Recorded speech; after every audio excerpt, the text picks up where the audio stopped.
Hey guys, SuperhorrorbroMike here, and in this video we continue our revisit of classic Five Nights at Freddy's characters with a look at the most popular animatronic of them all, Freddy Fazbear. In previous videos we have covered Chica, Foxy and Bonnie, so remember to check those out if they take your interest, as well as letting me know which other animatronics you'd like to see appear in this series in the future. For now though, sit back, relax, and let's walk down memory lane as we take a look at some key facts about Freddy and his various versions over the years. Freddy Fazbear is Fazbear Entertainment's central mascot. He carries the company's name as well as appearing on the branding for their restaurants and merchandise. Everything from Faz coins to cereal boxes. It's no wonder he's a fan favourite and the most iconic of all creator Scott Cawthon's enormous cast of characters. Like his fellow critters, Freddy has a very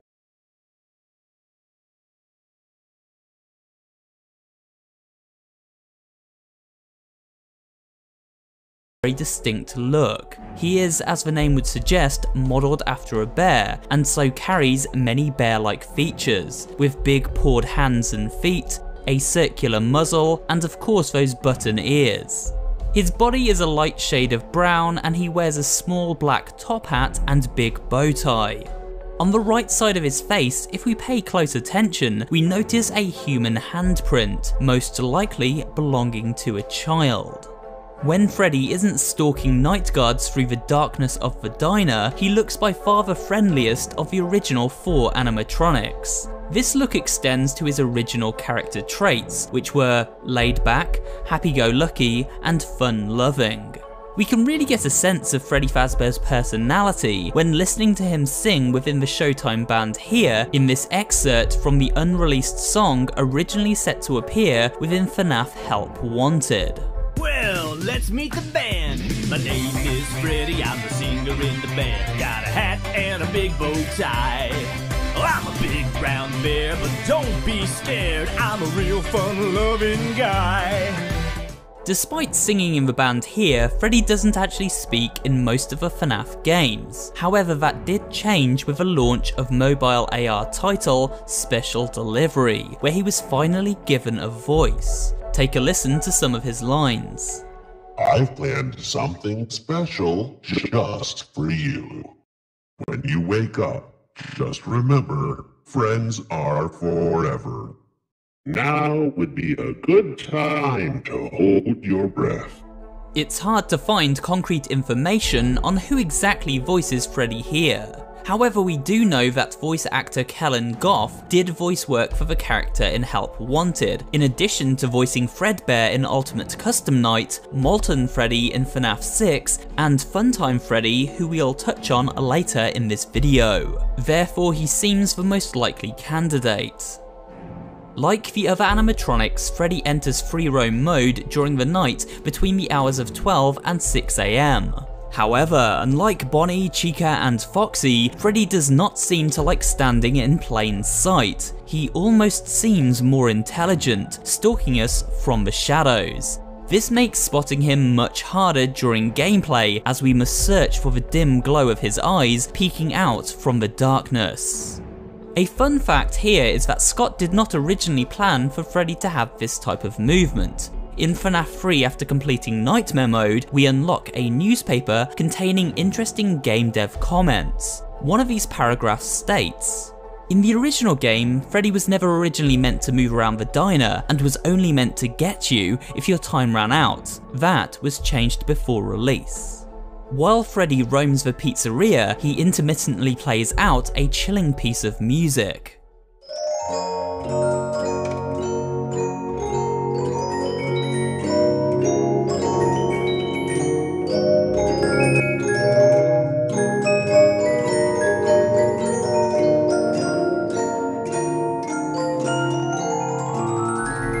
This creepy tune is actually based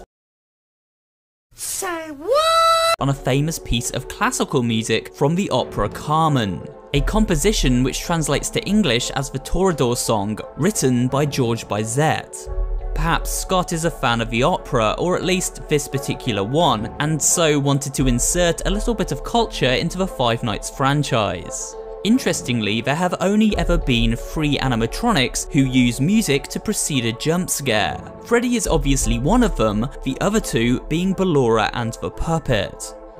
Freddy Fazbear is also one of 2 animatronics to feature a second name, the other being Orville Elephant. During play, Freddy can game over the player in one of 2 ways, either by sneaking into the office if we leave the door open and stop monitoring him when he's outside, or by running out of power, at which point the pizzeria shuts down and Freddy's face ominously lights up in the doorway as his eerie theme tune cues up. One final Freddy-related Easter egg can be found in the original FNAF when looking at this Celebrate poster in the security booth. If we move the mouse cursor over Freddy's nose and click on it, we hear a honking sound.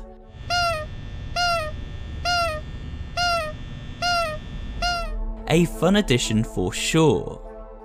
But what about the origins of Freddy? Who was he based upon, and where did Scott find influence for this particular animatronic? There has been much speculation on this over the years, and several sources can be cited. The first and most obvious would be Chuck E. Cheese, the star of the famous chain of restaurants under the same name. Many of the FNAF cast members seemingly take influence from these unintentionally creepy mascots, and with Chucky being the star attraction and a lead singer in the band, it's pretty obvious Freddy is his variant for Fazbear's universe, especially when we look at that costume with the telltale top hat and bow tie. However, we can also look to another furry pizzeria mascot, Billy Bob from Showbiz Pizza Place, a band member, but more importantly, also a bear. The name Freddy Fazbear also has roots in another pop culture icon, it would seem, the Muppets character Fozzie Bear, whose name was based on his creator, Fazfazakis. So Freddy is a mixture of many influences, as well as having his own distinct and iconic design.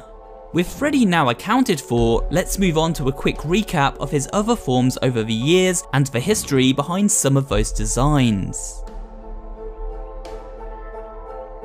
Now fallen into disrepair, this withered version of Freddy was the original version of the animatronic intended for the Freddy Fazbear's Pizza location.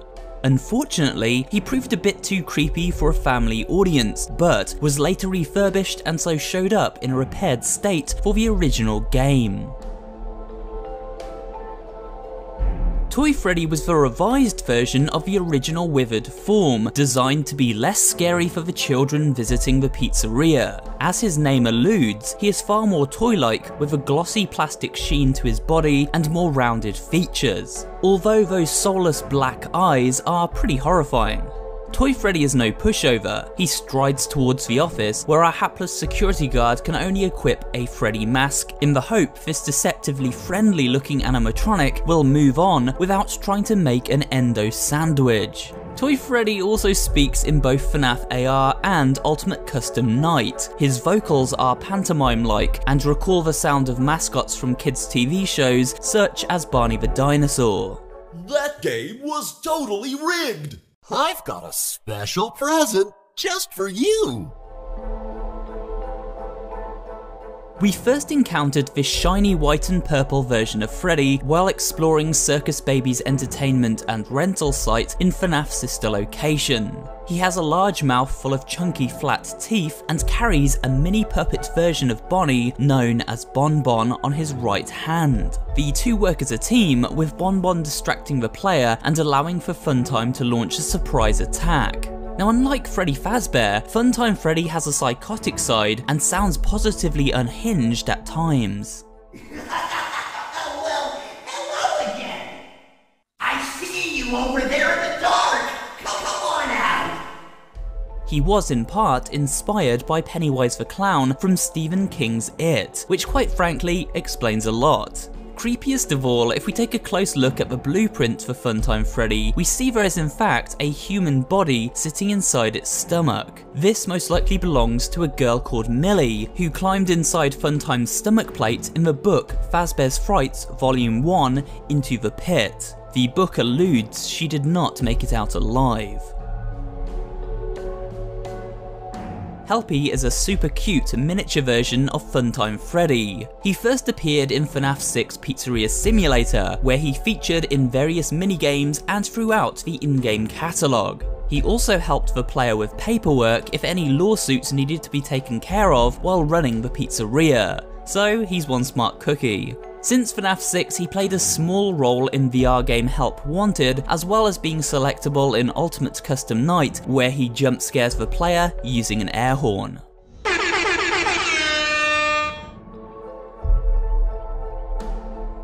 Molten Freddy is a mess of wires, circuits, and animatronic eyeballs. He constructed himself from the remains of Ennard and can be salvaged and brought into the pizzeria during the events of FNAF 6. If we look closely, we see what seem to be bloodstains around his mouth, a mouth filled with jagged, shark-like teeth. Eventually, Molten Freddy lives up to his name, as he is burned alongside the other animatronics during the game's true ending. A non-lethal animatronic that was first introduced in Pizzeria Simulator and just used for show purposes. We can buy Rockstar Freddy from the catalogue and place him on stage to rock out for our pizza-loving patrons. He is an amalgamation of other Freddy designs and, as always, he plays the role of singer in the band. However, one feature that does distinguish him from other Freddys is the bright gold star on his chest. Ultimate Custom Night finally gave Rockstar a voice and jump scare to boot. Please deposit 5 coins. You are attempting to trick Freddy. You are attempting to...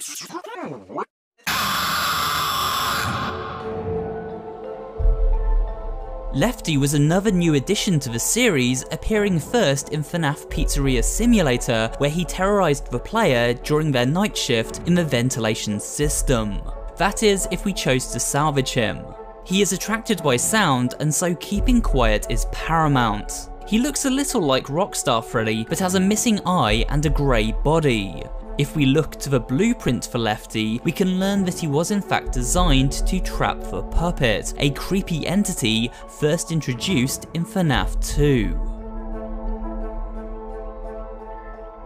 Phantom Freddy has a charred appearance and is basically a burnt-up version of Golden Freddy in terms of his model. This ghoulish apparition shows up in FNAF 3 when our character begins hallucinating, entering the office and disabling the ventilation system. There isn't much else to say about this phantom version of the famous bear. He is simply there to aid Springtrap's quest and plays a fairly minor role in the FNAF series.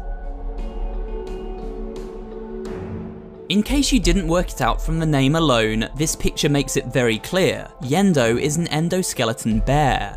When compared to the regular Endo, we see quite the difference, with the other looking very humanoid in build.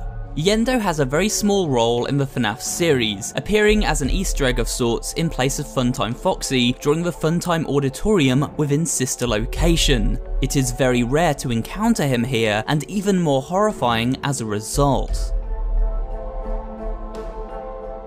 One of the scariest looking versions of Freddy is his nightmare version from Five Nights at Freddy's 4. Here, Freddy's body is mangled and shredded, and parts of his endoskeleton can be seen beneath the damage. Tiny Fredbears poke out of these holes and snap manically at their victims. Nightmare Freddy's hands are clawed and his teeth sharp and pointy.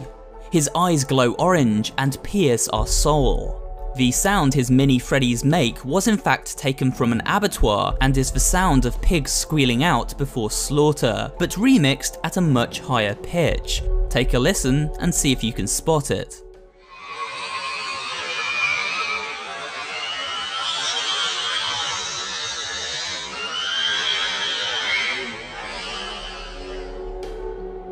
Fredbear doesn't appear much in the FNAF games, however he does play a fairly major role in the story. He is first referenced by Phone Guy during Night 5 of FNAF 2. We're gonna try to contact the original restaurant owner. I think the name of the place was Fredbear's Family Diner or something like that. It was closed for years though. I doubt we'll be able to track anybody down. We learn from Fnaf 3 that Fredbear was the very first Freddy, and so featured the dangerous spring-lock design. This unfortunately led to the death of Crying Child in Fnaf 4 after his big brother and a group of bullies shoved him inside Fredbear's mouth. Due to the date of this game, speculated to take place in the year 1983, it is believed this event was not the bite of 87, but rather a second bite now known as the bite of 83. But this is greatly debated to this day. In Ultimate Custom Night, Fredbear actually speaks when jump scaring us, however his vocals are muffled and distorted.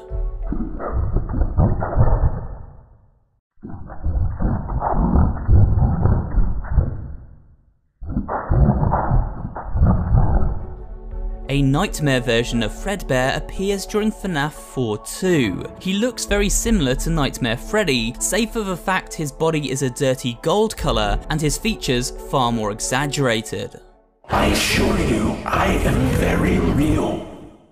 Let me put you back together, then take you apart all over again.